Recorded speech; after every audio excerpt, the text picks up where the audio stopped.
Hello,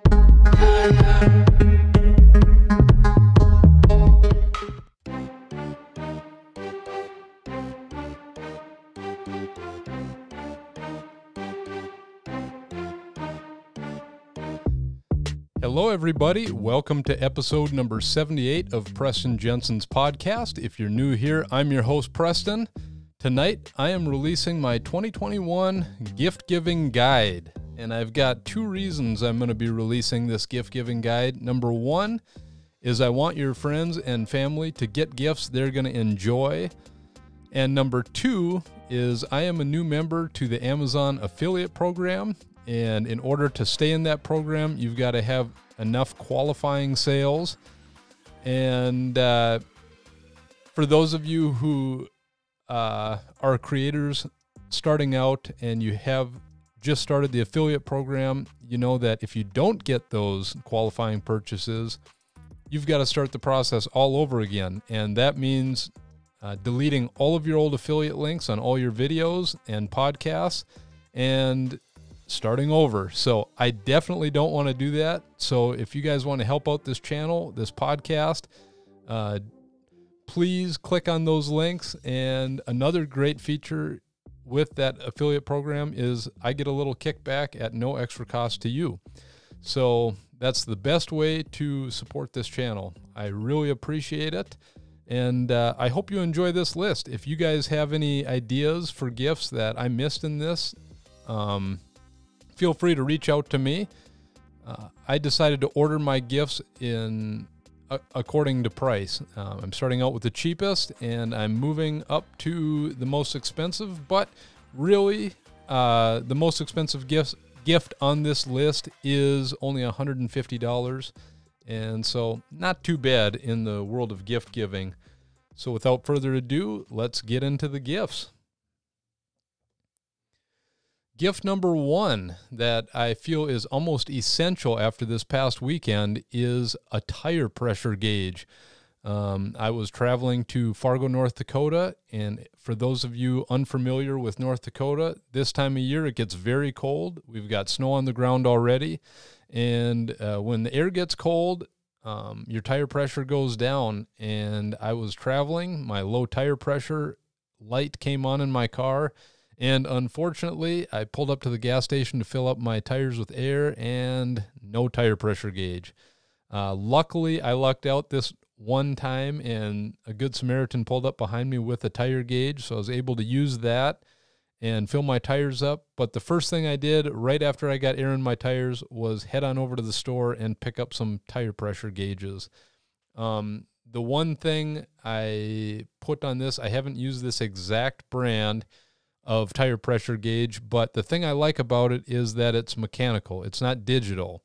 I did have a tire pressure gauge in my car. However, it was a digital tire pressure gauge, and a lot of times when it gets really cold out, batteries die quicker, and that's what happened in my case. So I had a tire pressure gauge, but because there was no batteries in it, it was totally useless to me. And coming in at $8.99 for a 2-pack, I feel like a lot of people have two vehicles nowadays, and you should definitely have one in each vehicle. $8.99, can't go wrong with that. Use it as a stocking stuffer. Hand them out to your friends. Keep ones for yourself. The second item I have on my list is, I don't know how to pronounce this brand. I pulled up this brand because it was a brand that I had used in the past. It's Zanland hand warmers, and for those of us in the north, these hand warmers are essential. At least for me, I go to a lot of football games outside.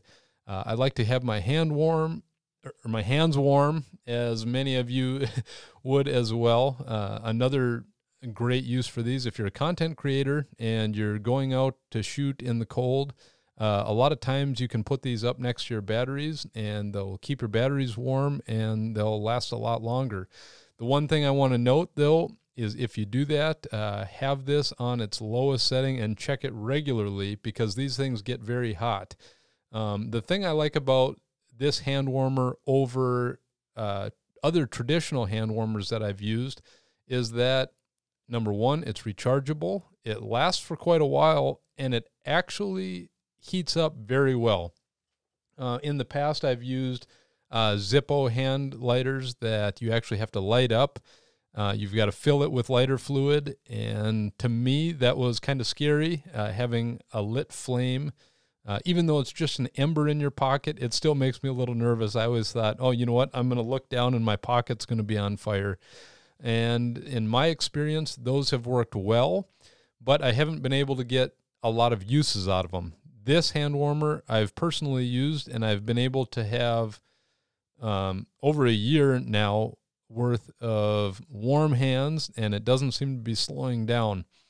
Another cool feature about these hand warmers is that they're not just hand warmers. In the summertime, if you don't need a hand warmer, you're able to use it as an external battery pack. And even though they don't charge your accessories very fast, it's nice to have another use for the product. And if you're watching online, this is coming in at $25.99. If you guys are just listening to this podcast on Spotify or iTunes or something, check out the show notes and you'll see the links to all these products. The third thing I want to talk about is a jump starter. And I know a lot of these products are probably geared towards people in the north or people in cold climates, but they can also be used in warmer areas. This is not the battery pack that I currently have. I've got, let's see here. It's a Tac Life battery charger and battery jumper. So you're able to actually jump start your car from a dead battery with these lithium ion, I think they're lithium ion jump starters. And the one I found, or the one I own, actually isn't available on Amazon right now. So I found one that was kind of comparable, and it's probably the one I would buy right now if I had the option, or if I was looking for another one. I've been very pleased with the one I've had. I've actually used it in the summertime to jumpstart my boat. I brought my boat to the lake, and the battery was dead. So I was able to jumpstart my boat and get it running, and basically that saved a trip because at the cabin we were at, we weren't able to run a battery or an extension cord down to the dock to charge the boat. So that was very handy to have in the summer, and it's also handy if you're in the cold climate like I'm in and your car is parked outside and it's 30 below and you need to get it started. Another cool feature about this battery pack is, like the hand warmer, if you're not using it to jump cars, you can use it to charge other batteries. The thing I use it for the most is probably an external battery pack to charge an iPad for my daughter on long trips. When she's watching movies, we're able to extend the battery life a little bit using this battery charger and jump starter. And, you know, it gives you a little peace of mind knowing that, hey, if my battery dies, I will be able to get out of this situation having this available. Another cool thing about it that I noticed with mine is that it seems to hold the charge really well. I've used other jump starters in the past where you charge them up, you put them in your car, and when it comes time to actually use the battery charger, it's dead. And at that point, it's worthless. So I've been very pleased with mine. I hope this one I'm recommending is just as good as that. I have looked over the reviews, and it looks like it's a phenomenal product. The fourth thing I'm talking about is a game changer. If you're in a climate with snow, it is the Dakota SnoBlade snow removal shovel. And this is an item that is revolutionary. I'm biased because I think it was developed. It says it's made in the USA here on Amazon, but I think it was actually made in North Dakota. And it makes sense because we get a lot of snow, and this is probably the easiest way to shovel your driveway. If you have anywhere from 3 or less inches of snow at a single snowfall, this is the way to do it. And even when you have more than that, I've found that if you're able to push all the snow to one side with this and then get out your snowblower and just take one final swipe with the snowblower, this makes your life a lot easier.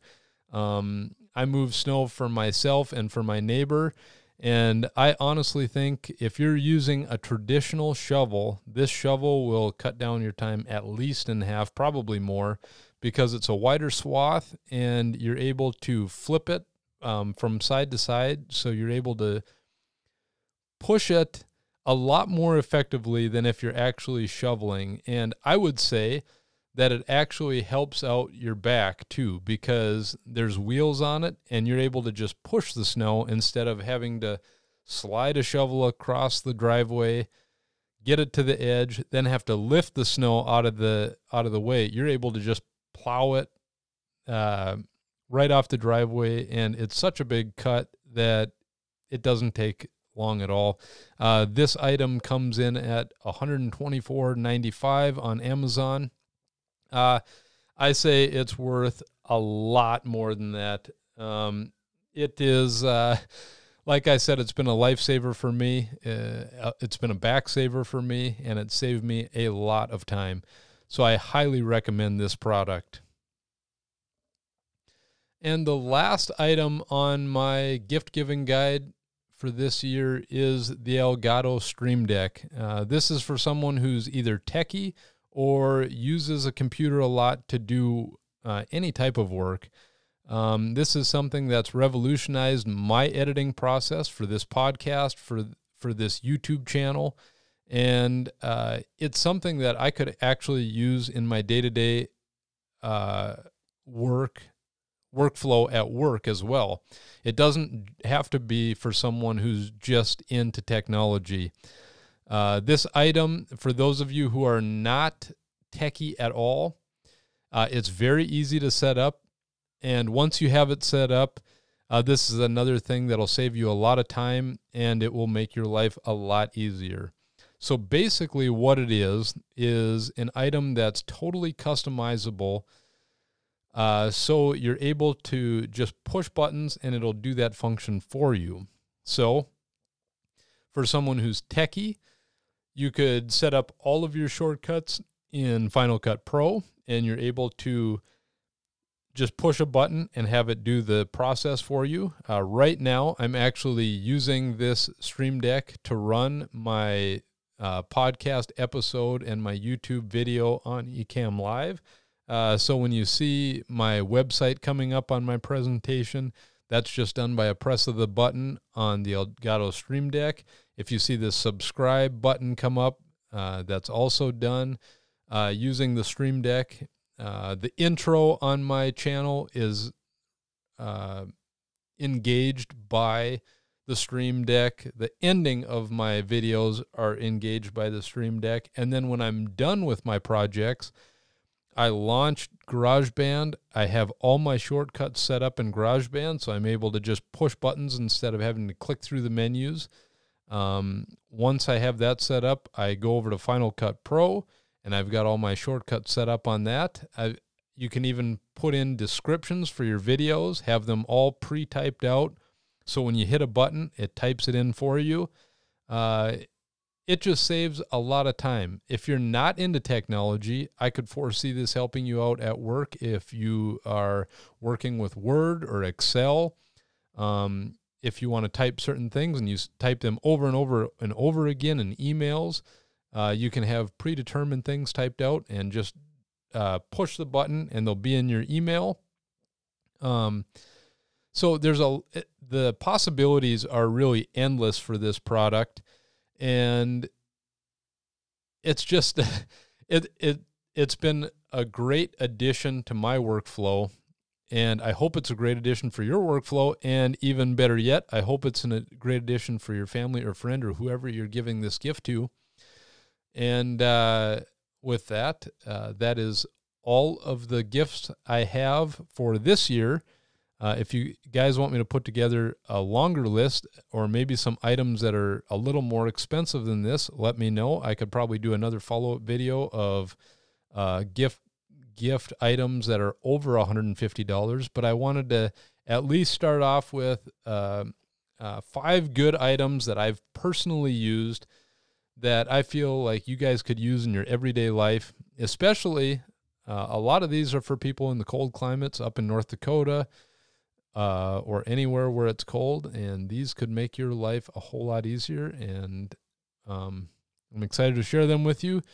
One thing I've noticed when I'm looking through all these gifts on Amazon is that things are selling out fast. So if you're interested in any of these items, I recommend clicking that affiliate link and buying them as soon as you can, not only so you can get the item, but so you can get it in time for Christmas.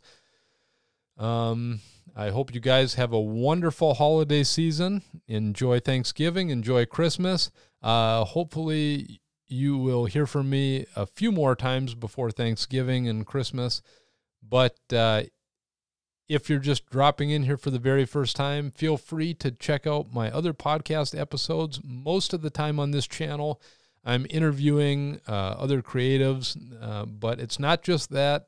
It's basically a little bit of everything. For those of you who have followed me from episode number 1, the episodes have kind of been morphing into different directions, and I really appreciate your support. So thank you very much for listening to this gift guide. I really appreciate every comment I've got, and we'll see you next week.